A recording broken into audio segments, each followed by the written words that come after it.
Alors aujourd'hui on va aller ramasser des fleurs d'acacia pour faire des beignets. Alors je vous laisse regarder ce magnifique arbre. Il est immense et surtout il est complètement rempli de fleurs blanches. Donc il est vraiment magnifique. Et j'aime vraiment beaucoup sa forme. C'est très mellifère, je ne sais pas si vous entendez le bruit des abeilles.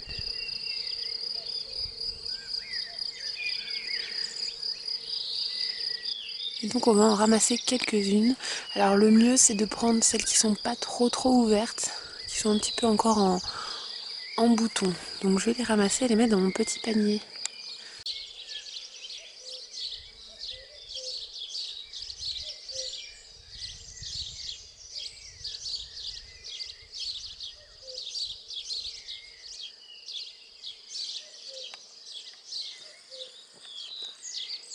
Donc vous ferez attention, c'est un très joli arbre.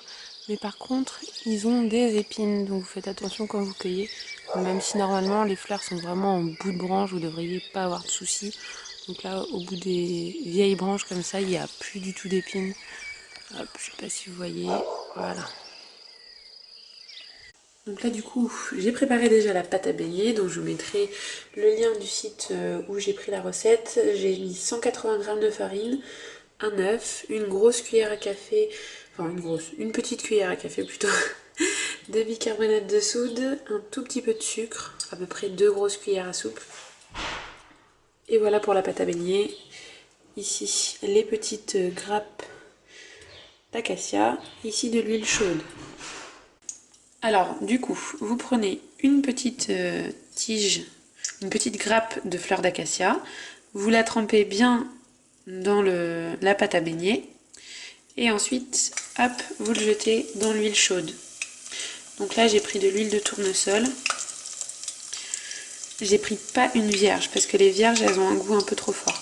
Donc, faut vraiment que je trouve une huile qui n'a pas de goût, mais qui est vierge. Donc peut-être pépins de raisin, je ne sais pas si elle résiste à la cuisson.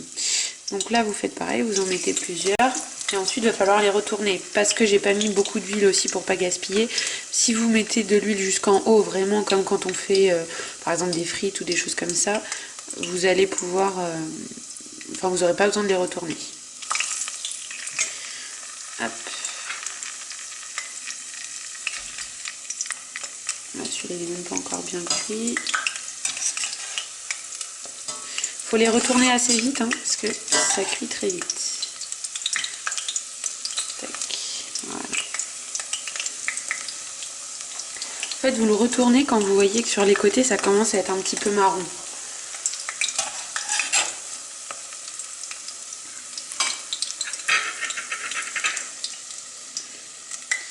Par exemple, là ça commence un tout petit peu à l'être. Donc on va le retourner. Voilà.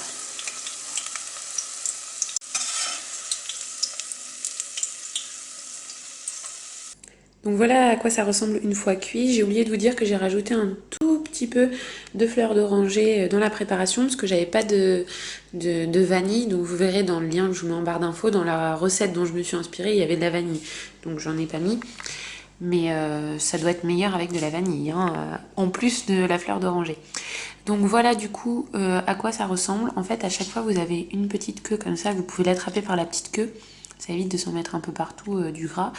La queue est quand même un petit peu moins grasse vu que en fait vous la tenez par la queue pour la tremper dans la pâte à beignets. Donc du coup la queue est quand même un petit peu moins grasse. Donc vous pouvez manger ça un petit peu plus proprement. Donc profitez-en parce que là il faut se dépêcher vraiment pour les ramasser parce que les fleurs sont en train de fleurir, elles sont toutes en bouton et certaines commencent à s'ouvrir. Après c'est trop tard, dès qu'elles commencent à faner, il n'y aura plus du tout de goût. Et du coup ce que vous pouvez faire, cette recette vous pouvez l'adapter avec pas mal d'autres fleurs comme par exemple la fleur de glycine, ça fait à peu près la même chose, j'ai jamais goûté par contre, donc peut-être c'est un petit peu plus fort parce que la glycine sent quand même encore plus fort, mais par contre vous avez des grandes grappes, des beaucoup plus grandes grappes. Là c'est vrai que, alors je sais pas si c'est parce que c'est un vieux acacia, mais c'est vrai que les grappes sont quand même assez petites, les miennes en tout cas. Sur internet j'ai l'impression que sur certaines photos cuisine elles sont un peu plus grandes, après c'est peut-être un effet d'optique. Donc voilà, sur ce j'espère que cette idée recette vous aura plu. Ne vous trompez pas, faites attention, les fleurs sont vraiment blanches hein, parce que vous pouvez confondre avec le cities Et lui par contre il est toxique, donc ne vous trompez pas, lui il a les fleurs jaunes, donc normalement ça devrait le faire. Les robiniers faux acacia peuvent avoir aussi des grappes de couleur rose, donc elles sont pas toujours blanches, mais les roses se font aussi en beignet, il n'y a pas de problème.